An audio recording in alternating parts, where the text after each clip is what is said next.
Hello everybody and welcome to the JDP, to St Hilda's and to DANSOX. I'm Sue Jones, Director of DANSOX, and my colleague Marcus.bell down there is who will be joining us for the discussion with Arabella later. Marcus.bell is a graduate student at St Hilda's College, and he's working on choreographing tragedy, which is somehow very appropriate, I think, for this talk today. But first of all, I want to introduce Arabella. I'm delighted to see Arabella today. We haven't seen each other for how many years? We were trying to work out, I think we did a talk about Merce Cunningham with Alistair in 2019 at the British Academy. And I just remember it because the recording pack kept falling out of my pocket, kind of rhythmically interpolated into the conversation. But anyway, we had a great time then. But Arabella Stanger is senior lecturer at the University of Sussex, and she works in drama, theatre and performance. She received a BA in Classical Studies with English Literature from King's College London, and an MA in Performance and Culture, and a PhD in Theatre and Performance from Goldsmiths, University of London.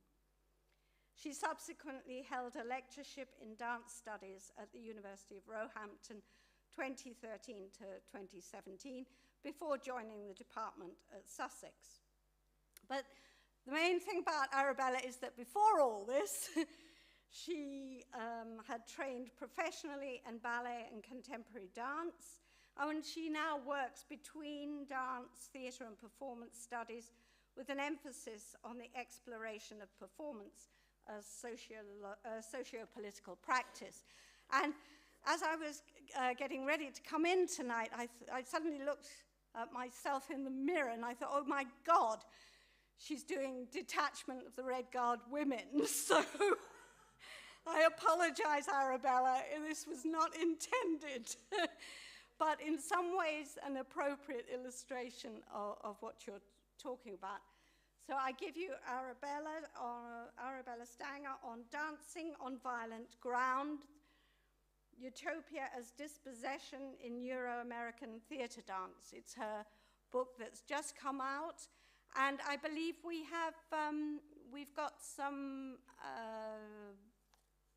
what do you call them? Book tokens, book flyers outside, yes, that you can pick up for reduced cost books when you go out. After the talk, Arabella and Marcus will have a little conversation, and then we'll go outside and have a drink. And I'll leave it at that. Thank you very much, Arabella. It's wonderful to have you here.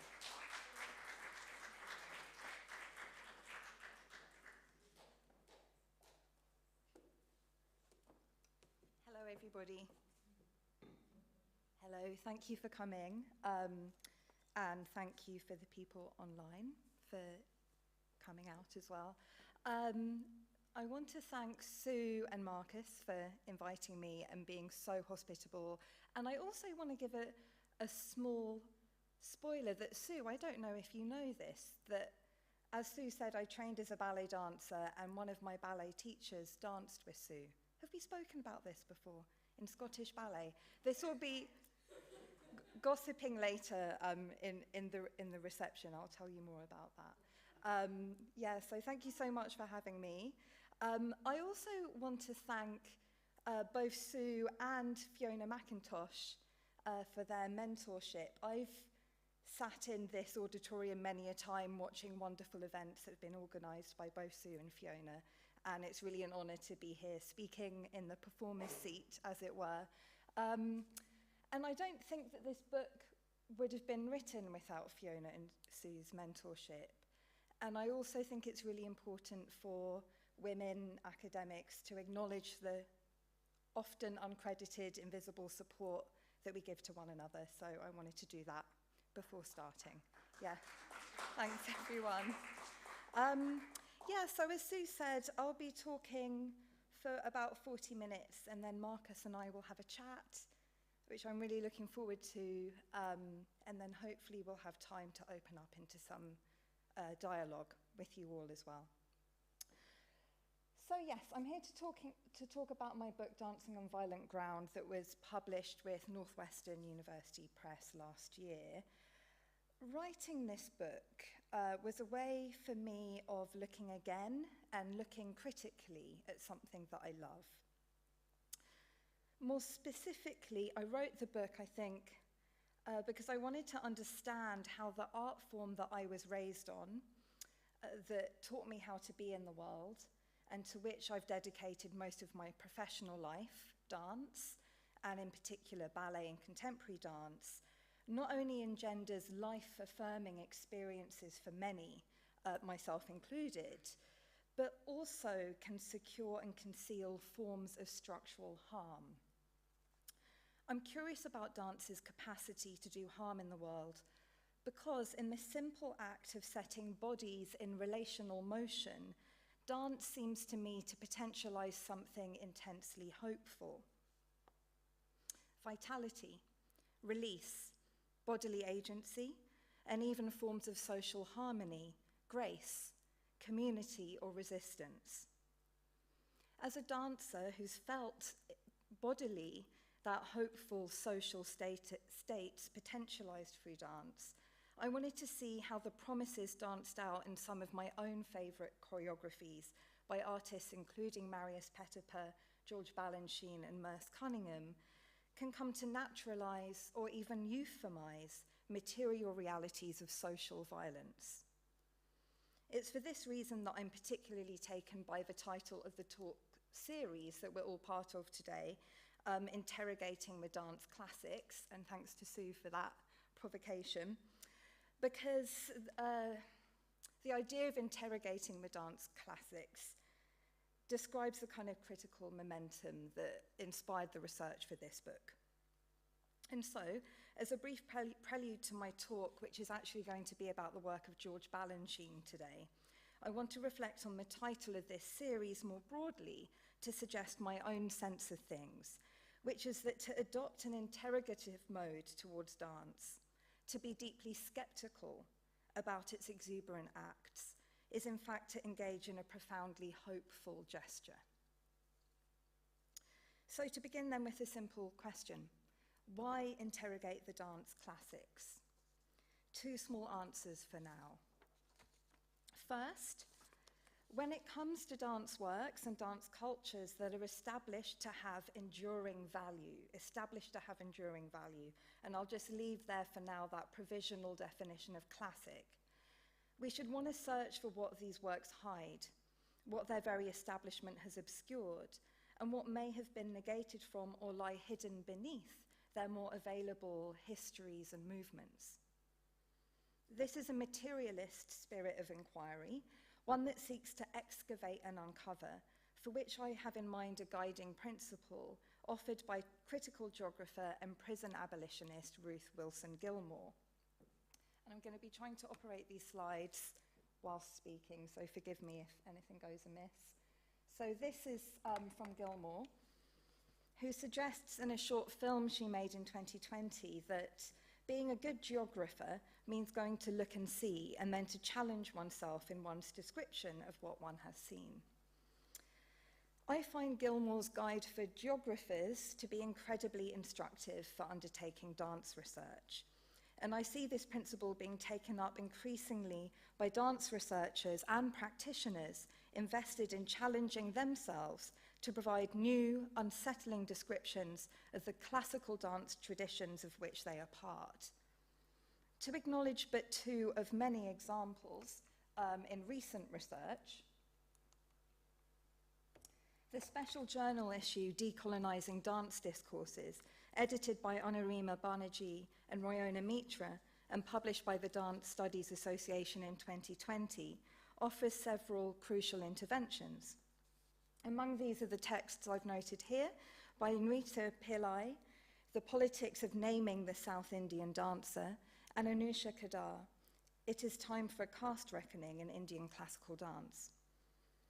Both authors deal with the form they themselves dance, Bharatanatyam, each calling for an interrogation and an eradication of continuing caste injustice in contemporary cultures of Indian classical dance.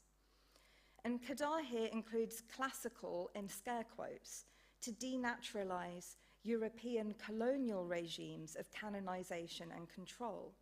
In so doing, following a large and varied body of scholarship on Indian dance, demonstrating that the matter of what is and what is not aligned in dance with the prefix classical is inscribed through and against colonial, nationalist, liberal multicultural, and casteist hegemonic projects. These existing research works are too numerous to list here, but I'll mention work by Ananya Chatterjee, Avanti Majuri, Sitara Thambani, and Brahma Prakash for the way it takes the word classical to task, and I'd recommend those works highly. A recent body of work dealing with another dance classicism, closer to my own research area, is Adeshola Akinle's important edited collection of last year, Reclaiming Ballet, which brings together writings by artists and scholars to show that which is denied or excluded from ballet's histories, more commonly told. As Akinle argues, and I quote her here, understanding that there are long histories of ballet outside of exclusively white, heteronormative, cis-heteropatriarchal, propertied classes is integral to a deeper understanding and contextualizing of what ballet is and can be, close quote. These two publications are, of course, by no means alone in interrogating the dance classics, either in the context of emerging or indeed of long-standing research in dance. But what they seem to me to share is a critical attitude seeking out the overlooked or even dissimulated realities of the so-called classical forms in which the authors are enmeshed, seeking not only to center those impermissible realities, but also, importantly, to politicize their prior absence from the dominant sites of knowledge production about dance itself. What I wanted to do with my own project is something similar in relation to the forms in which I have been enmeshed as a white, middle-class, British, former ballet dancer and now dance academic, to argue that embodied forms of hope promised in ballet and in progressive dance modernisms can model harmonic or freeing experiences for dancers and audiences, as they've definitely done for me, all the while concealing and depending on spatial operations of imperial, colonial, and racial subjection. We interrogate the dance classics, then, because we want to see what lies hidden underfoot. This is the purpose I tried to capture in the title of my book, Dancing on Violent Ground. But also, a second, shorter, and perhaps surprisingly related answer, we interrogate the dance classics also very simply because we love them. This point is made abundantly clear in the talks given already through this series by Monica Mason, Jane Pritchard, Marcus.bell, Marie-Louise Crawley, and Alistair Macaulay. It's clear from these wonderful talks that to interrogate an artistic form is to honor it. I know that my own research is an effort to honor the artists that have inspired it precisely by asking questions, sometimes unsettling ones, about how their work takes up space in the world. And this is where I return to the idea I planted earlier, that to adopt an interrogative mode towards dance, to be skeptical about its exuberant acts, is to engage in a profoundly hopeful gesture. As I want to suggest in the extract I'm about to read from a longer chapter about Balanchine, an urban depopulation in Manhattan, my objective of taking up dance's utopian promise and looking through those promises to the violent ground beneath is a form of intentionally critical reading, attuned, nevertheless, like the readings of Pillai, Kedar, and Akinlay that I mentioned just now, to a horizon of political hopefulness, where a deeper consciousness of the material situation of dance might lead to its very transformation. So when I wrote this book, I don't know if this is a done thing, but I will tell you that some of the readers' reports I got for this book were quite skeptical of my project's skepticism. And one of the reports, I think this was meant to be actually a compliment, and I took it as such, said that this book was a kind of a killjoy book. And I think it is, but I also think that the killing of joy, I understand the killing of joy here to be a profoundly hopeful endeavour, and that it's moving towards a critical consciousness that's the basis for social transformation. So that's the spirit of this talk. So I'm going to read now some passages from my book with a focus on Balanchine's Argonne Pas de Deux and its relationship to racialized struggle. Let's leave it blank. Like many white scholars in the field of dance studies, I grew up watching and dancing classical ballet. Over the years, the visions and sensations of this way of moving became habitual to me as I experienced ballet's movements as a life's practice of harmonic exhilaration. And I wonder if other ballet dancers in the room feel the same, a sort of an exhilaration through forms of embodied harmony that can come into alignment whilst you're dancing through ballet technique. During my early years as a ballet student, I spent a lot of time reading and dreaming through printed ballet annuals. It was in these books, full of colourful photographs, that I first encountered the work of George Balanchine. I was captured by the pictures of Balanchine's ballets. I remember this above all others. I kept going back to them and looking at them. I think it was because I'd never before seen ballet look this way before. Pure dynamism. That's what it seemed to me. I was probably about between the age of sort of 9 and 12 when I was reading these books. During my later professional training, I watched as much Balanchine work as I possibly could, and I still do. I loved the way his choreography, and more to the point, the women dancing it, took bodies to the edge.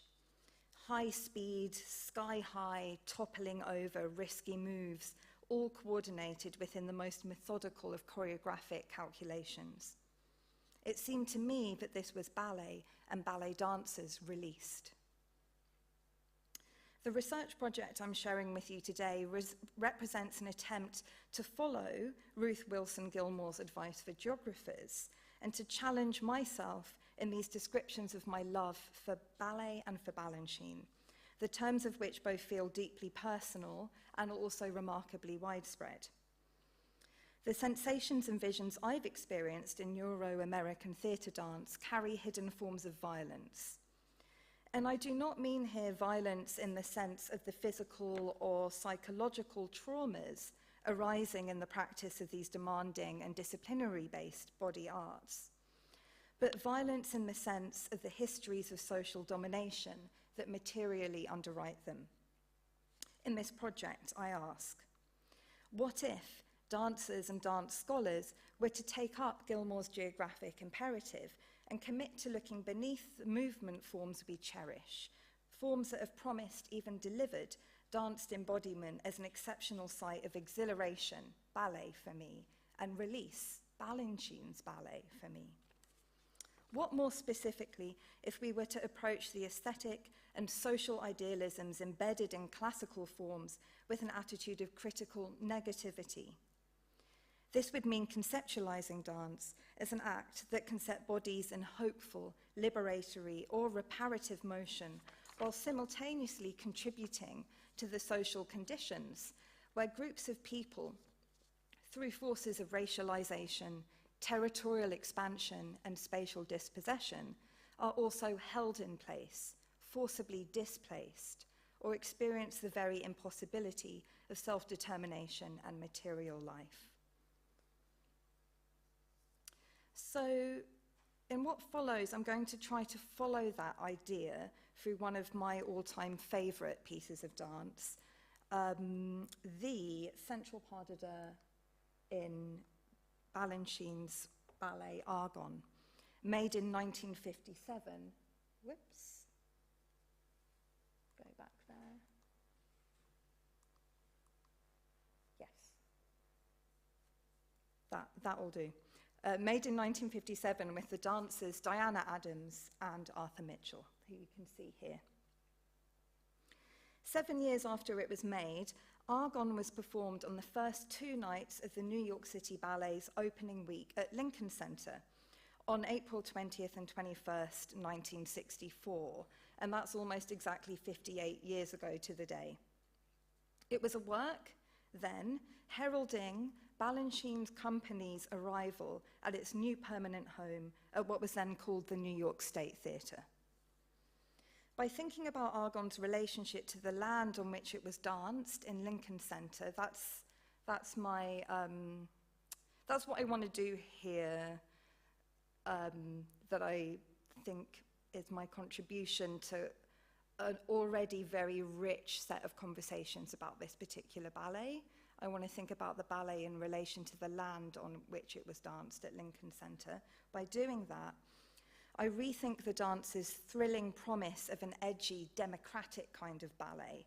And Argonne was once described by one of its greatest fans, the poet Frank O'Hara, as a function of American democracy.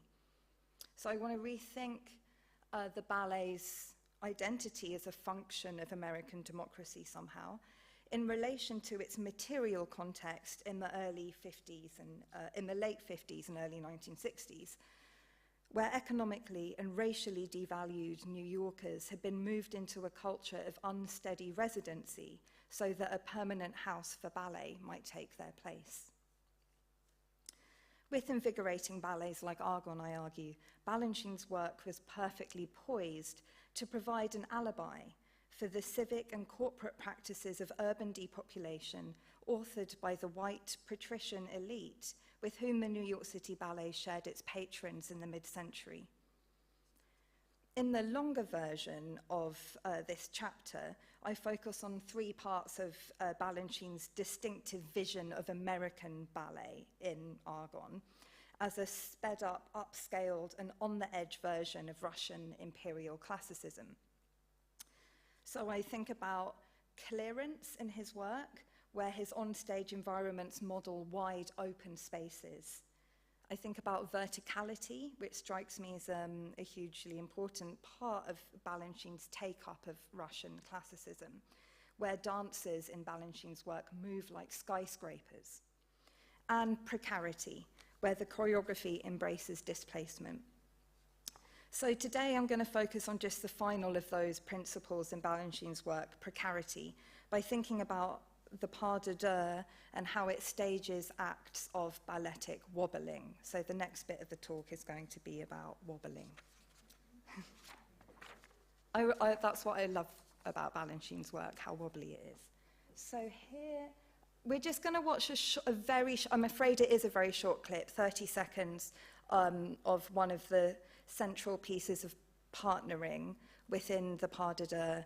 And if we have time later, we can go back in and watch more. But for now, we'll just watch this little clip. And I would invite you, I mean, you can watch whatever you want and however you want. But I would invite you, if you feel inclined to be invited, to take a look at the central act in the frame, which is 2 hands holding each other in a sort of an arm wrestle, and how the wobble is put front and center. So let's hope this works.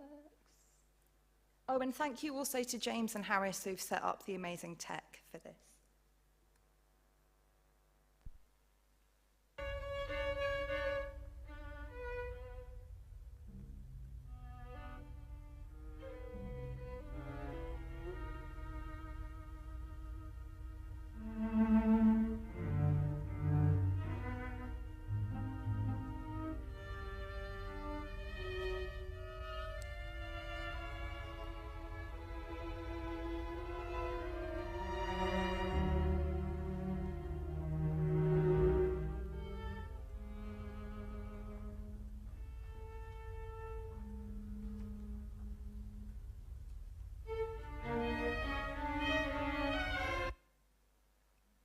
So, sorry, we can watch more later. This short phrase, I'm just doing like a slice, because otherwise it will take too long, because I have so much to say about almost every slice of Balanchine's work. This short phrase makes clear Balanchine's emphasis upon a balletic trope of technical precarity, the wobble. Unsteadiness and micro-displacements pervade the pas de deux, not only through Adams and Mitchell's abilities to find something of a state of rest inside the tenseness of trembling limbs. And I really admire these dancers, both of them, because they do seem to me to find a state of rest inside the wobble. And Arthur Mitchell, in an interview, recalled that he thought the ballet was inspired by Diana Adams' particular nervous energy. This is the term he uses. I like to think of that more as that they're both of their respective abilities to be at ease when wobbling. So that's how wobbling and micro-displacements pervade the pas de deux through their particular performance qualities, but also it's through Balanchine's choreography and the way he embraces wobbling as dancing. So, I'll just talk you through the phrase, barely balanced into a high-rise, yanked-up arabesque attitude, and then into a nosedive arabesque penché. There it is. Adams is secured only by one of her hands, which grasps only one of Mitchell's. This grip occupies the central space between their bodies, while the difficulty of the contortions sends that grip into a broad tremble. So argon, contest is one of the meanings. We see, one reading of this is that the pas de deux is a contest, it's a battle. And we see that in the sort of the arm wrestle at the center. I'm more interested in thinking about how the choreography exposes the dancer's struggle, shared struggle, against the probability of collapse. Lucia Ruprecht describes the typical concealment of off-balance in ballet by writing, and I quote, that a ballerina's trembling, her attitude on point, or any other bravura pose was taken to be a mark of deficiency. So something's gone wrong if you're wobbling visibly to the audience. Balanchine was not unversed in such a mandate, of course. As a Georgian-born, St. Petersburg-trained student at the Russian Imperial Ballet School, who choreographed for Diaghilev's Ballet Russe before taking up, in the early 30s, the invitation of Lincoln Kirsten to found a purposefully American ballet in New York City.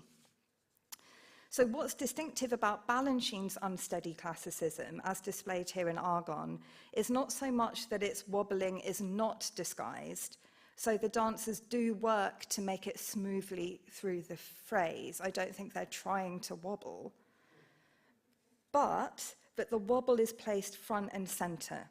In other words, Balanchine stages instability. He gives ballet dancers no choice but to move through postural precarity, to flaunt their trembles, and to exhibit such unsteadiness not as technical deficiency whatsoever, but as markers of the risks involved when taking up the challenge that he extended to New York dancers when he arrived there in 1934. And this is what he said he wanted ballet to do in New York, to cover more space faster. Those are Balanchine's words. So that's how I think of the wobble, as sort of part of Balanchine's excitement to have arrived in New York. And in an interview in 1935, which was just a year after he'd established the School of American Ballet in New York, he said something like, what I love about America is the thrilling spectacles and the huge spaces and the gigantic machines and the towers. And it's interesting because I wonder, he might be describing St. Petersburg, but that's how he reads New York. More space, faster. And wobbling is an outcome of that. And I think it's thrilling to watch and to dance, and dangerous. But how to think through this work in relation to questions of racialized struggle. That's a question that I have about ballet always. There are existing answers. Bodily displacements have been powerfully identified by Brenda Dixon Gottschalk as a marker of what she calls the black text in Balanchine's Americanization of ballet.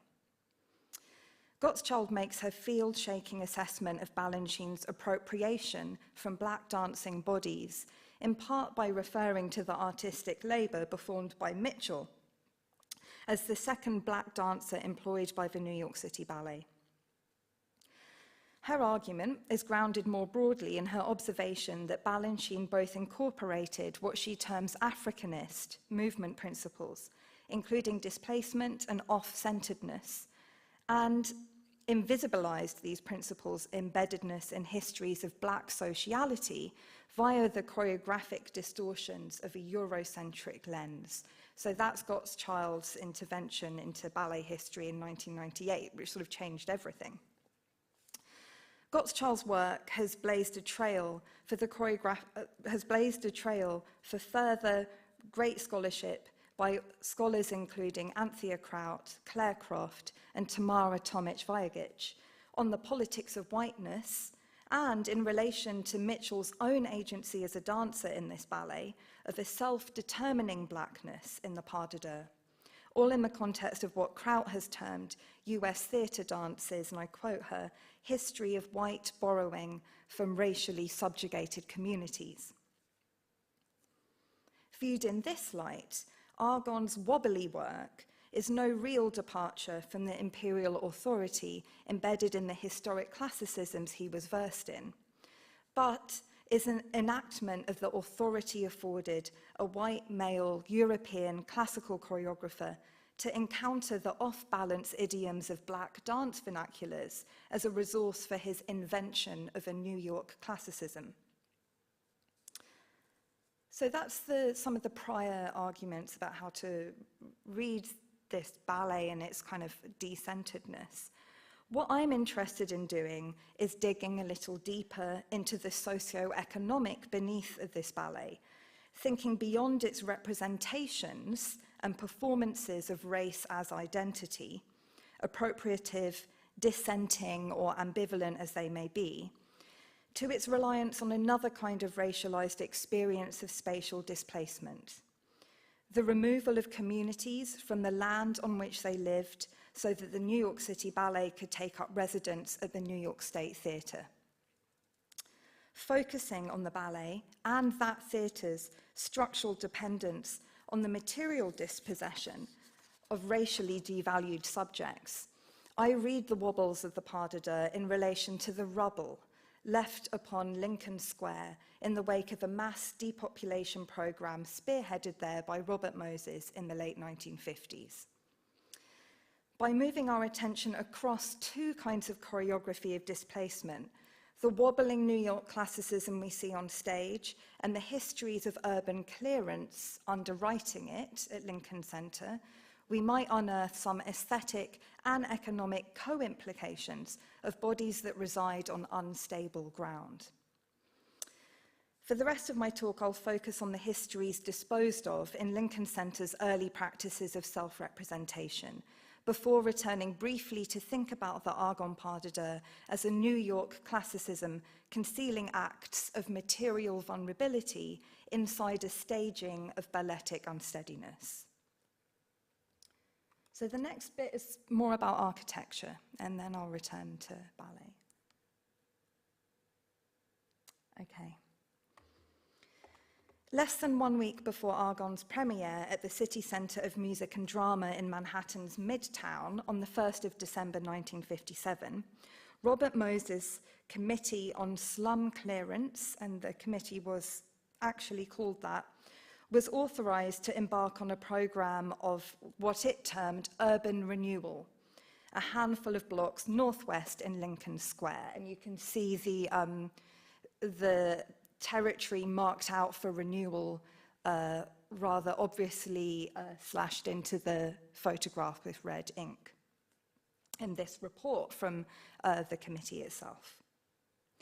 transplanting Midtown performing arts. So Balanchine's work was before it went to Lincoln Center, it had found a sort of a home in city center, which was a few blocks south in Midtown. So transplanting Midtown performing arts north and west to a neighborhood known as San Juan Hill, a historic center of Black Bohemia. Lincoln Center would be constructed over the next decade as a complex of venues, including the Philharmonic Hall, the Metropolitan Opera House, and the New York State Theater, the latter opening in April 1964 with a season of works by Balanchine, including Argonne, and becoming the New York City Ballet's theatrical home ever since. As is detailed by urban historian Samuel Zipp, the displacement of some of New York's most economically precarious residents was the ground from which New York's most notorious urban planner, Moses, would seek to restore profitability to urban land. Lincoln Square had been lawfully designated by Moses in 1955 as a site fit for clearance via its sale to private property developers, an act authorized under Title I of the Federal Housing Act of 1949 and accelerated by Moses' more kind of personal harnessing of that act, so that the federally funded possibilities for the so-called rehabilitation of residents deemed to be living in slums was eschewed entirely in favor of full clearance and rebuilding of such areas, as was the case in Lincoln Square. Strong opposition to the project was performed in public hearings and protests by Lincoln Square's inhabitants, thousands of working-class families, the majority earning beneath the city's median income, only 1% owning the properties they lived in, and a large minority of whom Puerto Rican and Black. These residents lived in an area the committee would characterize using a thinly veiled racist and classist term as an economic blight.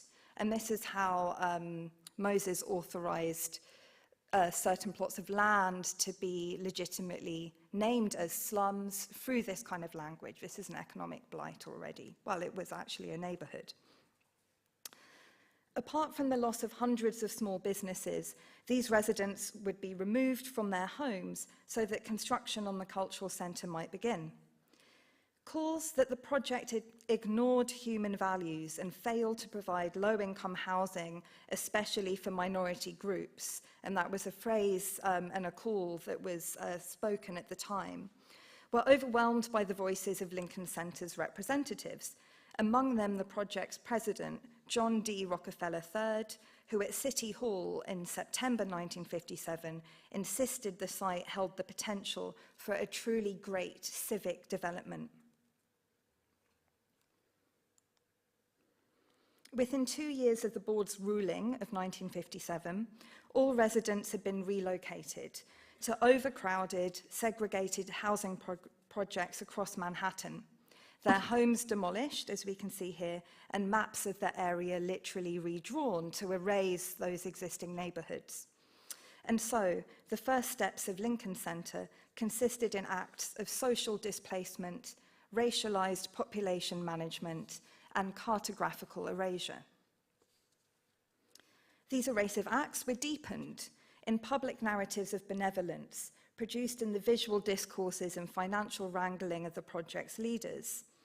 And here I have two examples of this kind of disposal of history, one pictorial and the other rhetorical, and it's in relation to these cultural visions that I'm about to talk through that I think we might glimpse the violent ground beneath ballets like Argonne. So, the first public narrative of benevolence around the Lincoln Square depopulation.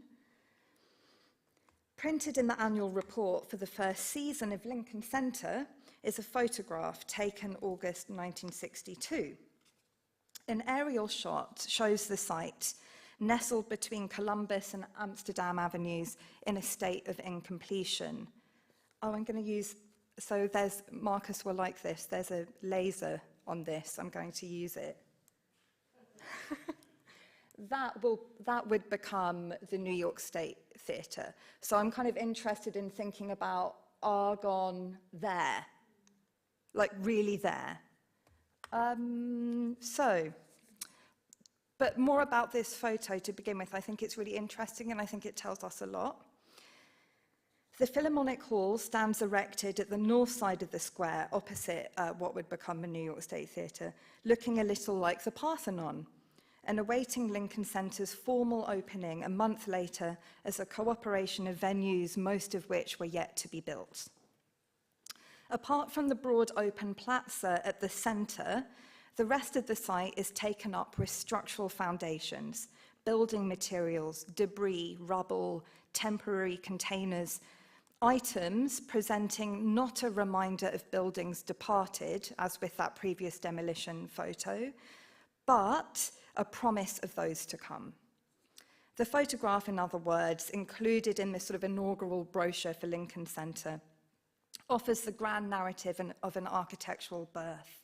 And I think it's really interesting that I don't think it's a coincidence that some of the architectural forms here suggest classical antiquity, as if Lincoln Center was so ancient it had no prior history. I think that's going on here somehow.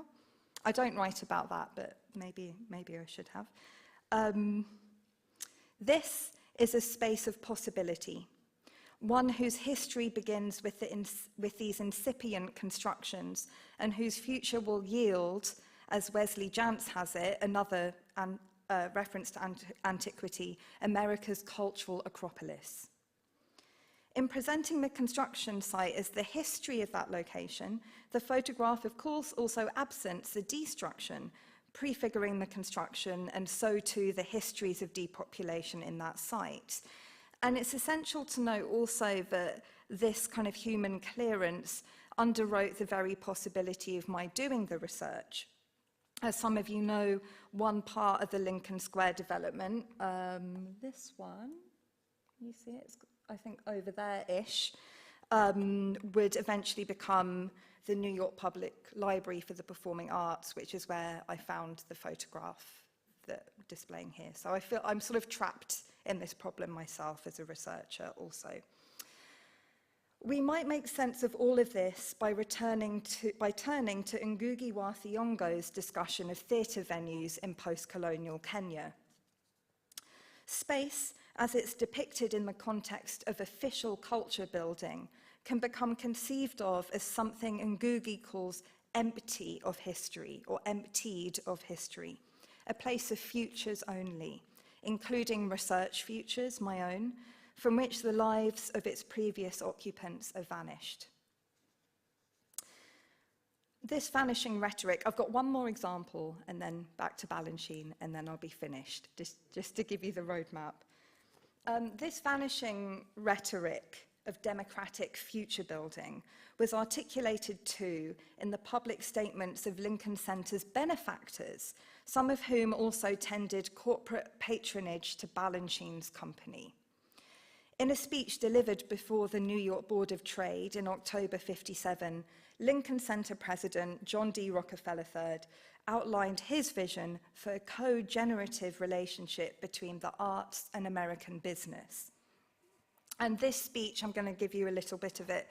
This speech, we should note, was delivered just a few months before Argonne's premiere at City Center, where the production of that ballet was supported by a large grant from the Rockefeller Foundation. So I'm imagining when Rockefeller's saying the words I'm about to read out, one of the works he has in mind as a philanthropist is Argonne, because his family just paid for it. So Rockefeller explained, as we attain cultural maturity, the arts are no longer the prerogative of the few. They are now part of the fabric of the daily lives of all of us. Our free American society has given us the chance of how we may use our leisure. Let us enrich the lives of people everywhere with the form and the movement, the color and gesture, the rhythm and song of the arts. I mean, it's a seductive idea.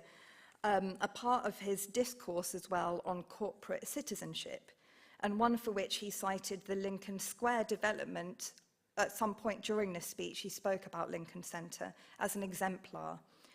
This appeal to the hearts and pockets of New York financiers is qualified, though, by the fact that just 1 month before its delivery, Rockefeller had heard public arguments from the Square's residents about their proposed relocation under the banner of slum clearance. Clearly, the cultural centre would not become part of the fabric of the daily lives of all when its very construction necessitated the removal of certain populations from their daily lives in that site. The analytical work of critical race theorists and housing activists provides us here with a well-calibrated frame for seeing the violent ground underpinning quite inspiring cultural visions like Rockefeller's. Saidiya Hartman, for instance, exposes the exclusionary discourse concealed in US liberal pronouncements of public vitality and individual fulfillment. The University of Liberalism, she writes, relies on tacit exclusions and norms that preclude substantive equality. All do not equally partake of the resplendent, plenipotent, indivisible, and steely singularity that it proffers. And somehow I feel like Hartman read Rockefeller when she wrote that. I doubt that she did, but Rockefeller's rhetoric plays perfectly into Hartman's critique of US liberalism here. To address her thoughts to Rockefeller's speech, not all Americans in the late 50s equally partook of the leisure and freedom afforded by a booming post-war economy. And more to the point, not all New Yorkers were positioned to have their lives enriched by Lincoln Center's resplendent offerings of form, movement, color, gesture, rhythm, and song, especially for those for whom that site was already a home. Aramis Gomez of the Puerto Rican Citizens Housing Committee, a local activist who stood against the urban renewal project spearheaded by Moses, put it even more succinctly when he explained in 1962 that this housing program overall seems to vision a New York without Puerto Ricans. So that's what's at stake here for the housing activists involved in contesting these projects, at least. By illuminating Lincoln Center as a state-sponsored campaign of racial clearance, Gomez offers what I think is a very useful anti-colonial analytic that might cut through the rhetoric developed by the agents of the Lincoln Square development. This political elite conceals the racial geographics of their urban renewal inside a liberal discourse of corporate citizenry, couched, in turn, in the philanthropic patronage of architectural works like Lincoln Center and balletic works like Argonne. In her pointed theorization of dance patronage and the immiserating dynamics of capitalist generosity, Marxist dance historian Olive McKeown proposes that we should pay attention, quote, to the connections between concert dance, capital accumulation, and land use struggles. Connections at Lincoln Center that are situated by Gomez's analytic in histories of racialized urban depopulation. And so, when in his own speech at the opening of the New York State Theatre, and just before a performance of Balanchine's work, Stars and Stripes, Lieutenant Governor of New York, Malcolm Wilson, explained that the people of the city of New York have provided the cost of the land for this theatre, he, like Rockefeller, concealed the city-sponsored act of human removal inside a discourse of civic participation. So, to return to Balanchine now. These euphemistic histories of dispossession and precarity appear beneath the artistic wobbling of Balanchine's work only when we're attentive to the history of the land on which the company danced when performing the wobbles of Argonne at their regular playing space from '64 onwards, a place once covered by the rubble of demolished homes. The great critic, Arlene Crotchy, has joined several other dance critics in viewing Argonne as an embodiment of New York City itself, and I'm really taken by these readings. She writes, "I've always thought that Argonne drew its personality from the city it was made in. The disconcerting eruptions in the choreography match the hectic behavior of the city streets." It seems important, though, to think about Balanchine's reinvention of balletic balance in relation to the city of its birth, beyond its metaphoric incorporation of the frenetic energies of the streets.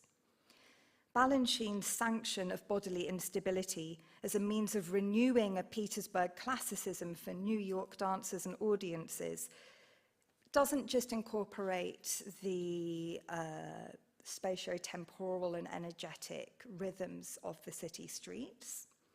It also takes on a fraught set of associations when viewed in the light of a local history of urban depopulation and housing activism. By presenting a tightly wound, decentered and trembling classicism to an audience poised to participate in an exercise of democratic culture building, Balanchine did more than dispose of the spatial customs of pristine stability embedded in the historic monuments of his field. And he was an interrogator of the dance classics himself, and I think that's why I'm drawn to his work. But he also acquired, as the literal foundation to these unsteady ballets, a plot of land whose histories of displacement had been disposed of in the material and discursive construction of Lincoln Center as a place somehow both for all Americans and, to recall Gomez, without Puerto Ricans. To be clear, the point here is not to imply that Balanchine himself adopted the position displayed in Rockefeller's speech, that he somehow deliberately choreographed this rhetoric into the forms of his work, even as Argonne was underwritten by a Rockefeller Foundation grant. Nor equally do I suggest that because the economic and cultural currencies of the Rockefeller name secured some of Balanchine's oeuvre precisely by ensuring the precarity of certain New York populations, that doesn't mean that these same currencies determined an aesthetic of precarity in Balanchine's work. I'm not suggesting that because Rockefeller paid for it, it looked like the way it did. Balanchine's vision of a New York ballet is far more ambiguous and elusive and messy than that. And art, after all, should not be merely reduced to its economic conditions. That's not the project I'm interested in. Rather, I want to suggest that by viewing Argonne in the light of the histories of the land on which it was danced, Balanchine's wobbly mid-century classicism picks up its imperialist roots by behaving a little like Ngugi's colonial spaces, emptied of history. By refreshing ballet explicitly for a context framed as a project of democratic culture building, a project of invented futures, and by enacting its choreographic refreshments through the stylizations of a contemporary New York classicism that's off-centered, syncopated, and engaged in all sorts of micro-displacements. Balanchine participates, and this is my simple point, his work participates in cultures of democratic invention that conceal acts of real material precarity inside a progressive staging of balletic unsteadiness. So to conclude now, I want to propose that when Balanchine choreographs an edgy ballet pas de deux for a black man and a white woman in the late 50s, his work ultimately does something less progressive than engage, as Gottschalk, Croft, and Sally Baines have all suggested, in the broader national agitations of a burgeoning civil rights movement. Viewed through the ideas proposed by Puerto Rican activists working to resist Moses and Rockefeller's space acquisition project, it's clear that the democracy of Balanchine's opened-up ballet also bolstered the settler and corporate imaginaries with which the New York business, political, and cultural elite laid claim to the land of the city. This was land, crucially, made available as a permanent home for ballet by the forced eviction of racially and economically devalued New Yorkers. In light of these histories, the New York City Ballet's productions at Lincoln Center might be tentatively historicized as an articulation in the US post-war period of dance scholar Jasmine Johnson's concept of dance as white terror.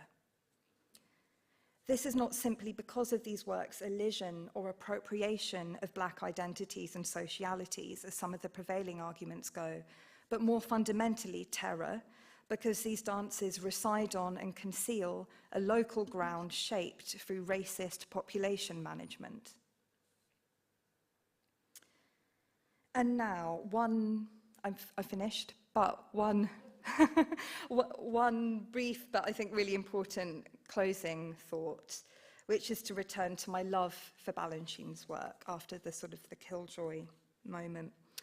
While with this argument, I really actually don't want to foreclose the thrill and the profound forms of hope that certainly I see implied in theatrical visions, such as those glimpsed in ballets like Argonne. It was these visions that inspired my research and inspire me to dance also. I do want to propose that these dances open up into the world around them and open up worlds to us, so long as they are viewed with a critical attention, permitting us to look through dance's moving claims to the actual ground on which it moves. And that's the end.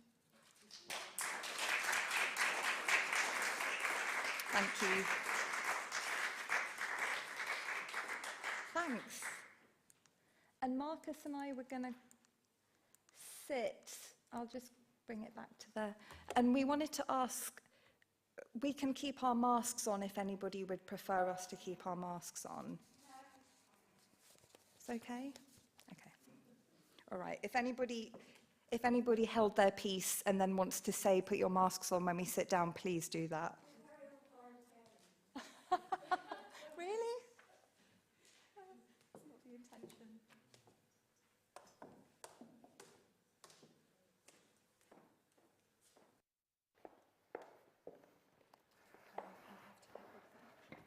Yeah, we're going to get set up just with a bit of tech.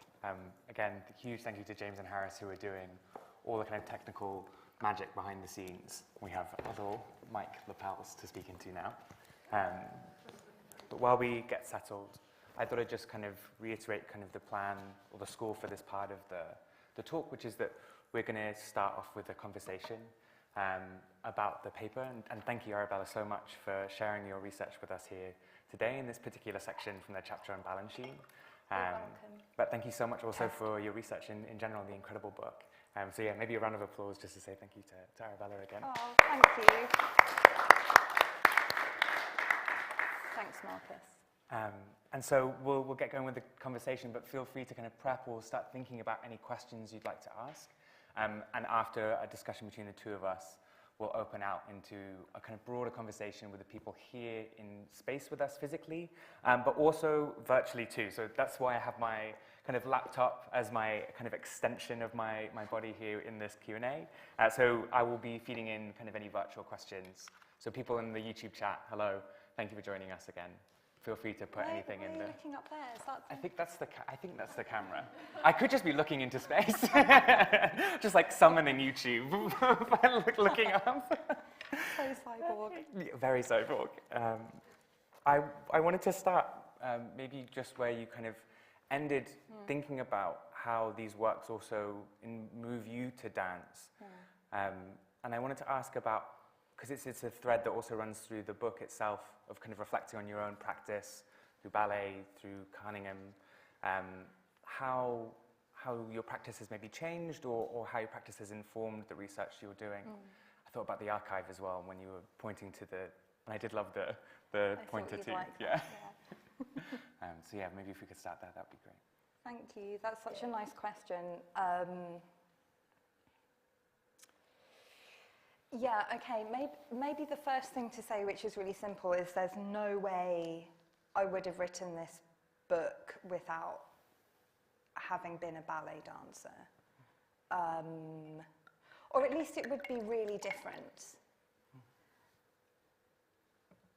So, and then to kind of unpack that a little bit I think there may be two broad ways that my own practice as a dancer. So I trained as a ballet dancer first and foremost, but as part of my training, I also took a year of intense Graham technique and a year of intense Cunningham technique. And I couldn't be doing with Graham. You know, sometimes things don't make sense for you. So ballet made sense for me, even though it was impossible to do, and Graham didn't make sense for me, and then Cunningham, I was just like, what is this? I loved it. It sort of turned my world inside out. It turned my body inside out. It turned my brain inside out. I've lost what I was saying now. That's my background as a dancer in my training, and I think that the way I think about the way I write about dance is by dancing first. And I'm not sure if anybody else who writes about dance does this, but certainly in the passages through this book where I'm going in very deep and writing about dance, and there are quite a few of those, the book does zoom out, as you will notice, to kind of architectural and social environments that seemingly have nothing to do with dance, and I do that quite a lot, but I also zoom in very closely to passages of choreographies. And in writing about those, I always start by doing them first. So writing this book was an experience of like dancing around whichever rooms I was writing it in, trying to remember what arm goes where and how that finger feels and what sort of breath is involved in this particular alignment. And obviously I can't do the Argon pas de deux alone in my room, but sort of trying out things that I knew about Balanchine's technique. For instance, I'm really taken by what I understood to be a way that he encouraged dancers to take on the arabesque. Stop me if this is too much detail. No, this is great. Okay. That in Balanchine's classes, if you're in an arabesque, you're in an arabesque, and he would ask the dancers to shift their shoulders out of the sockets, and then the leg out of the hip bone, so that everything opens up and it just gets really, really, really, really long. So I used to try things like that before writing about Balanchine's work. So I think what is informing parts of this book is my dancer obsession with what some of these dancers feel like and the particular demands that they put on dancers, like cover more space faster. What does that feel like? And I can't write about dance without doing it first to inhabit that in the writing. So that's one thing. But I also I think I wrote this book because I was a ballet dancer for a second reason, which is actually just grappling with the histories of violence that are often so evaporated from that form if you're if you're a white person who's training in it, and also if you're a white historian who's dedicated your life to learning about it. And so, yeah, grappling and reckoning with the less salutary elements of the things that I loved and figuring out how to excavate those things in the social histories that surrounded the forms that I thought I knew so well. Yeah. Thank you. Yeah, I really feel that as well as a white dancer and a white dance historian, thinker, that the book gives a sense of, you're right, that it gives a new theory of choreographic practice, or choreographic space, a new theory of choreographic space, but also giving us a new kind of choreographic practice for returning back to kind of the histories of that space, of the kind of like the Balanchine, and really locating it in that space of clearing, or later when you think about Cunningham, also in that space of being, out in the Black Mountain College. Same with Martha Graham as well. And I was wondering, maybe thinking about that, I had thought like there's kind of this one thread of kind of your practice, and the other thread about what you do with space in the book. And I was wondering if we could just turn to that. And I wanted to ask you about how this move you make from identity to location, Yeah. and how that kind of maybe serves through the book or in the talk that we heard today Yeah. as a tool. Oh my God, that's such a difficult question. It's kind that in a way is the question that's at the heart of my book, I think. So I didn't realise that I was dealing with that question until much later into writing it. It's that thing where you have a research project and you think you're doing one thing and then you realise you're doing something else. At some point I realised there's something else that, you know, the thing that I was doing, gosh, this might be quite difficult to talk about. The thing that I was doing was trying to, wanting to understand how to think politically about dance and to think socially about dance without letting its aesthetic properties disappear as if the aesthetic had nothing to do with the political or social. And that's why I find space really rich and has lots of momentum in it as a thing that dance does, which is to make space, but it also analytically and theoretically allows me to move from the aesthetic to the political without moving at all, because when spaces are made, they are also erased, and the production of space is always to do with the production of power, and dance produces space. So space I found useful as a theoretical kind of device for that reason.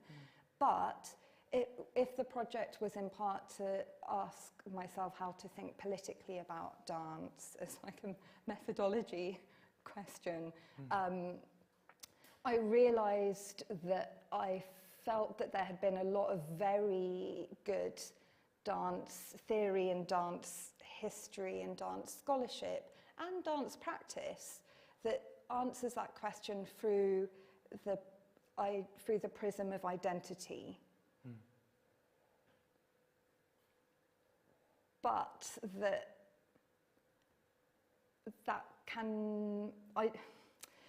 I found that to stick with identity also limited the horizon of how I could understand dance taking up its space in the world. So that's very abstract, and to be a bit more specific about it, thanks for asking me to reflect on this, what I do here is that I think that there's been so much excellent work about Balanchine's Argonne, for instance, especially in relation to Arthur Mitchell's work in that work as a black dancer, and how race is figured by Balanchine, refigured by Mitchell and Adams, and how race is kind of performed, staged, contested, troubled in that work as a matter of identity. And some of the scholars I've mentioned have done that work before me, and it needs to be there, and it's there, and I couldn't do my work without it. But I wondered what actually, if you looked underneath that, not about the racial identities that are produced and contested on the stage, but what about the racialized power struggles that make the work possible to begin with? Yeah. Even if those struggles aren't enacted by people who very obviously seem to be part of the work. And actually, what if they're enacted by people who are disappeared so that the work can take place? And that's where a shift from identity to location, I found it really exciting as a project of politicizing dance. And I wouldn't want to separate the two, actually. I think you need to do both at the same time. But yeah, I don't know if that answers it. Yeah, thank you. That does, and I think that gives us, again, like another set of tools for thinking about the connections you were making today with the classical as an enactment of something meant to last. I can't remember the exact phrasing you used from the beginning, but putting something in place that's meant to last. Yeah. And then showing us the photos of the new centre with the kind of facade that is like the Parthenon. It is like the Parthenon, isn't it? Absolutely, yeah, with that open kind of space in the middle for people to gather. Yeah. Made me think about that as an explicit kind of connection of spatialization, classicism. Yeah. And again, what you talk about, like the politicization of what is absent, yeah, of what is exactly. not there in the space anymore, what is not contained within, as you put it, the kind of institutionalized forms of like sites of knowledge production, which have been there already outside or were excluded. And so, yeah, thank you for kind of showing us ways of kind of choreographically thinking about those things in practice, but also in scholarship. I think it goes both ways, which is really helpful. Thanks. It's good to know you read it that way. Yeah, no, it's a pleasure to read and really can't recommend it enough. Just for my last question before we open up, I thought I wanted to go a little bit broader and just ask about how your work with collectives or with kind of collectivity has informed the project. And I note that you did the project on kind of choreographing on whiteness, in contemporary dance. With two incredible colleagues. Yeah, two incredible colleagues, Royona Mitra and Simon Ellis. And also, it's definitely more than two that you wouldn't know because we don't name the more than two, which is the research participants, the people we were in dialogue with in a research project called Contemporary Dance and Whiteness. There are some of the questions, I guess, that I've been interested in asking of dance modernisms. It asks some of those questions about contemporary, a small scene of experimental contemporary dance in London around this really brilliant organisation, Independent Dance, who were so keen to partner with us and interrogate their own embeddedness in structures of whiteness. And it was a collective research project, yes. It involved lots of conversations with lots of different people. I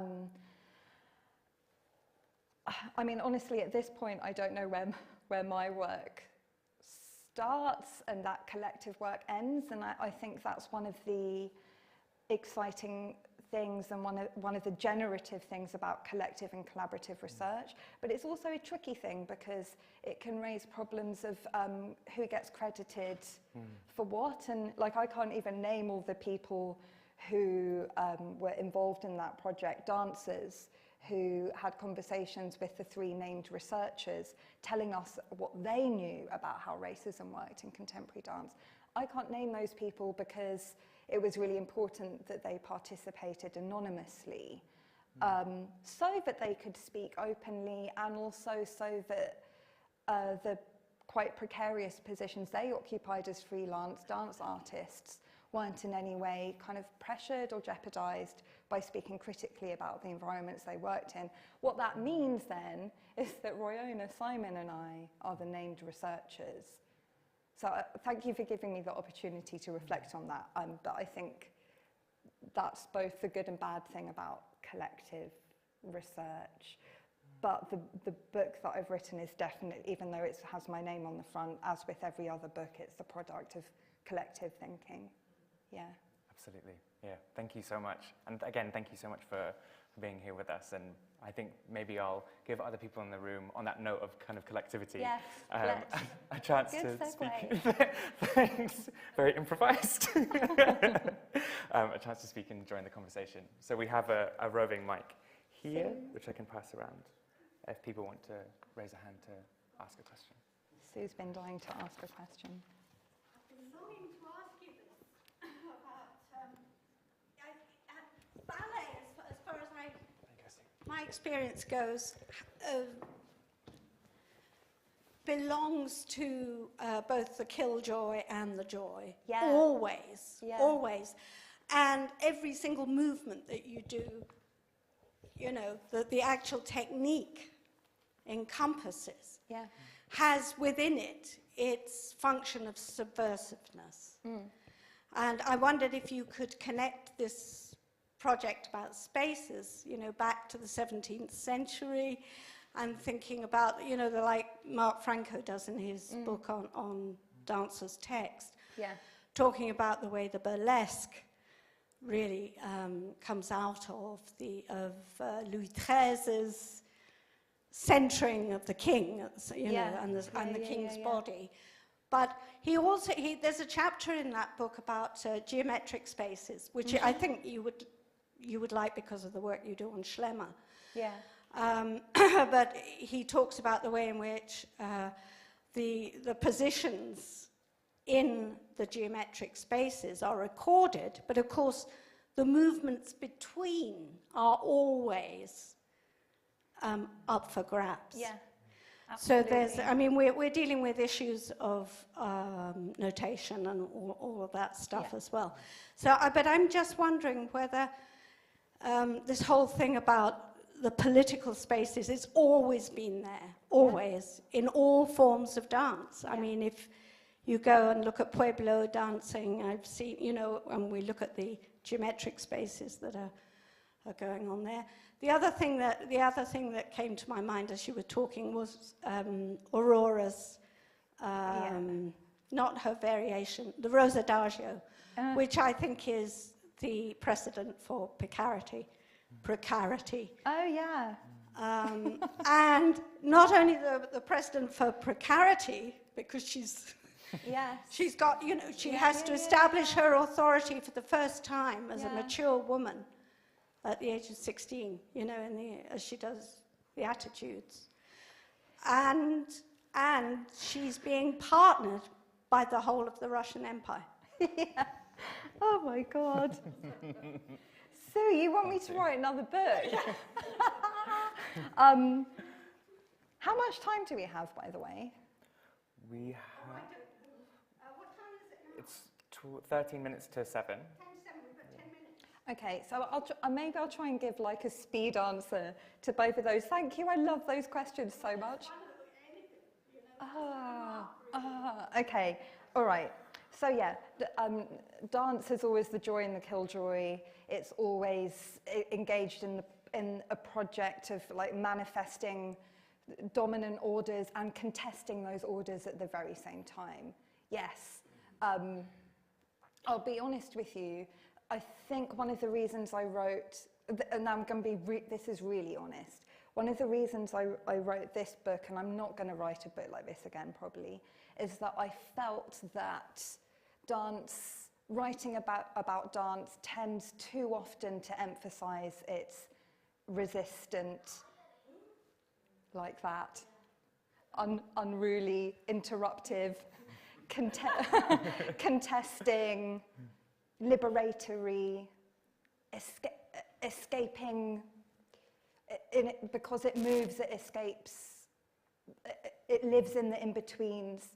I think a lot of dance scholarship emphasizes dance's capacity to do that work rightly. And I was getting a bit fed up of it. And I wanted to also think about how there are certain dance forms, the ones in which I am embedded, that strive their best to conceal that unruliness. And so Petipa is a really good example, and maybe that I can get onto Rosa d'Argio as well. So yeah, thinking about Marc Franco's work on the court ballet, that Petipa's work harks back to the French ballet du corps as well, that Petipa's work in Imperial St. Petersburg was forged in a city that was full of messiness, that was full of unruliness. And it was forged, much like the architecture of St. Petersburg, as a failed attempt to bring order to that very unruliness. And this is also what I love about Petipa's work, is that it aspires to these images of supreme and pristine grace and radiance, whilst never fully completing that, because a ballerina always wobbles. But it aspires to nevertheless. And I read that as an expression of the anxieties of officialdom in arts that are made in courtly contexts. So I kind of wanted to push back a bit against the dance can contest. It's like, yes, it always has. But dance can strive to escape contested grounds too. And that was my obsession with this book. And so for Aurora and the Rosa d'Argio, oh my God, yes, that's argon. And that Petipa puts that wobble centre stage as well, doesn't he? Because that's the whole point, is that we're dying to see, is she going to fall over? And it's the entire Russian Empire at her suitors. But like thinking about the temporal arc of that ballet, what that ballet ends in is a static image. Well, it's not, because people are never static. But that ballet ends in a tableau vivant of the imperial court united around Aurora and her final singular suitor, to give us an image of her bridal fertility. So that's her maturity. She's wobbling, but she's only 16. And then it's like she's married, and now the dynastic security has reached its point of culmination. So I think that wobbling there is kind of digested into the teleology of the imperial fantasy. That's what, maybe too forcefully, I would argue that. Yeah. Oh, we'll go. Can I just very quickly? Yeah, please. Hi, it's Sarah Rulidge. I just want to take this and sort of shift it across there, because you've talked about Pettifer, Balanchine and Cunningham. Yeah. And I'd like to know what perspective that you take on Cunningham within this notion of the violent ground and how that, because I mean he's grounded so much in ballet in comparison to Graham, and your description of what you felt like when you found Cunningham, just absolutely there. Yeah. I just thought that's where I was. Yeah. Absolutely, it transformed my whole sense of being in dance. But apart from that, so Cunningham's quite different. But in what way is he similar? Oh. Okay, so no, thank you for that lovely question. I'm so glad you feel that way about Cunningham as well. It's like to the very core.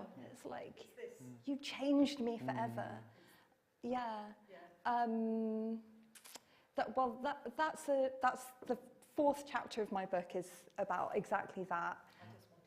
And I'm not going to give you that chapter. I guess the glimpse of it is much like Balanchine's work, but maybe more profoundly so. I'm very moved by not only the feeling of doing Cunningham's work, but also his vision, his social vision on stage, and his vision of social relationships, where everybody is centered, everybody is independent, and everybody is in mutuality. Like I find that very moving, and I wanted to see what was underneath it. And the way that I did that, there could have been several ways, but the way that I chose was to think about his work in its most utopian setting, which was his early experiments at Black Mountain College, when he was there just for a few summers with John Cage and all of their friends, and it was just like, I wish I had been there.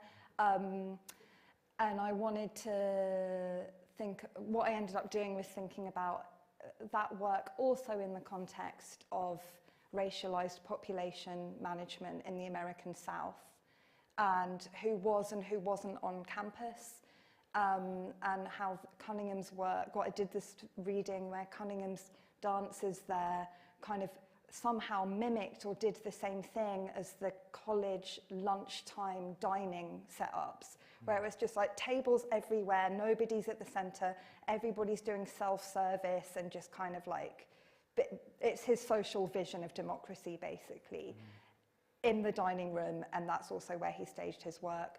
And I was interested in kind of thinking, well, actually, that's undercut if you look at who's cooking the food, which is the black labourers in the kitchen who were unable to take up the kind of freeing utopian experiences that college offered in the context of a Jim Crow legislature in North Carolina at that time. So yeah, I wanted to look at Cunningham's democracy, but where its limits and its, again, it's how is it materially nourished through dystopian social structures that are often kind of pushed to one side or hidden. And it's interesting with that field, and also with what we call new dance in this country, is that it was almost entirely white. Yeah. And it's been very hard for dancers, black dancers, to break into that.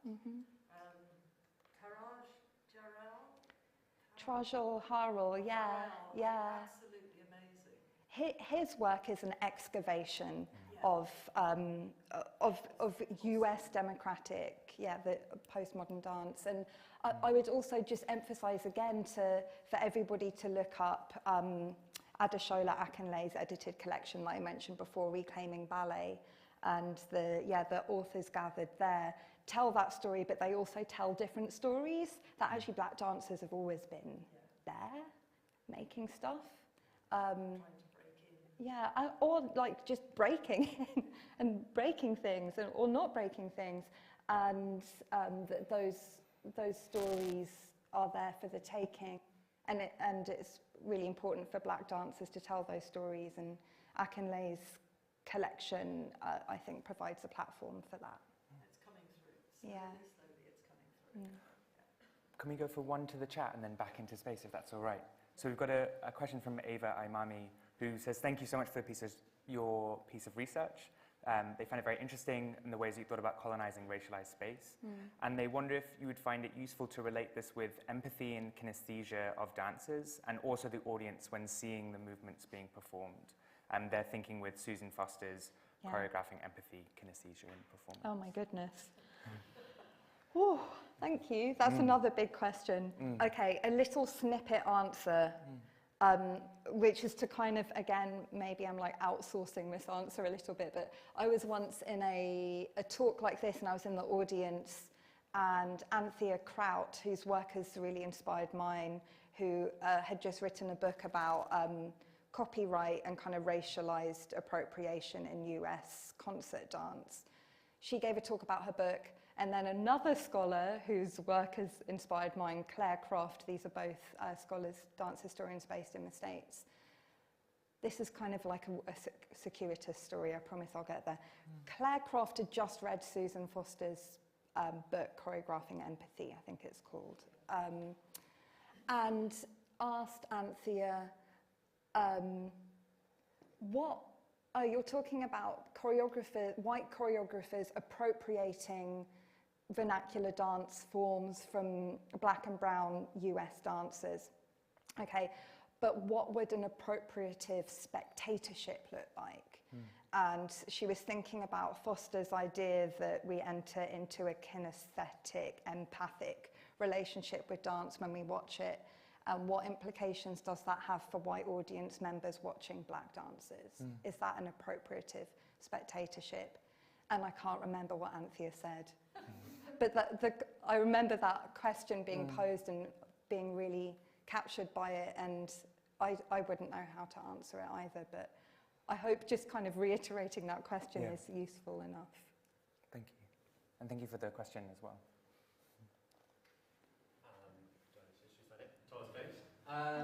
Thank you for your talk, and I feel like I should warm up my question first with I agree with the interest and the need for the discussion, and Marcus, there's a lot of love and respect between the two of us.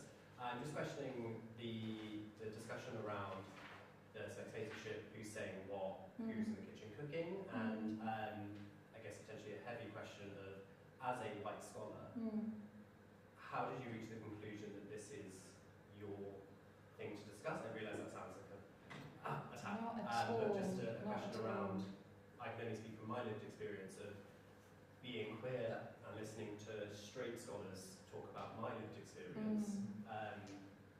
How is talking about actions on violent ground, how did that come to be your topic and your voice on this matter? Yeah, thank you for the question. It's not, I don't take that as aggressive at all. I think it's a really important question about kind of ethical responsibility and racialized responsibility as well, and the ethics of doing research. My view on this might change in the future, but I really feel with this project is about, as I mentioned at the beginning, the classical dance forms in which I've been enmeshed as a white dancer and white scholar, and it's about white artists. So I really feel like it is my story. Oh, no, it's not my story, it's my responsibility to write about the dance forms that have given me a home and that I love and that I've practiced and that I respect and that respect me, and to pry them open with a critical attention to what they might have absented. And if the thing that they've absented, which is a case that's made throughout my book, is forms of struggle that are inscribed on racial, imperial, and colonial terms, then that is also my inheritance as a white person. And so it is my responsibility to write about them.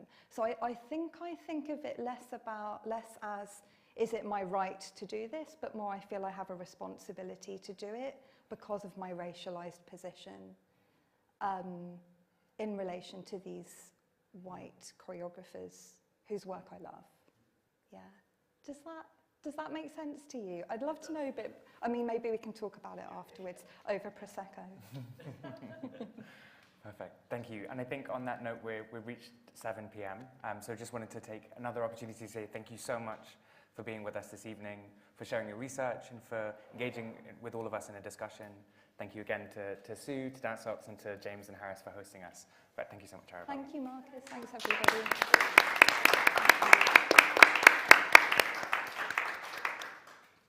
Of course, we're sitting on higher ground here.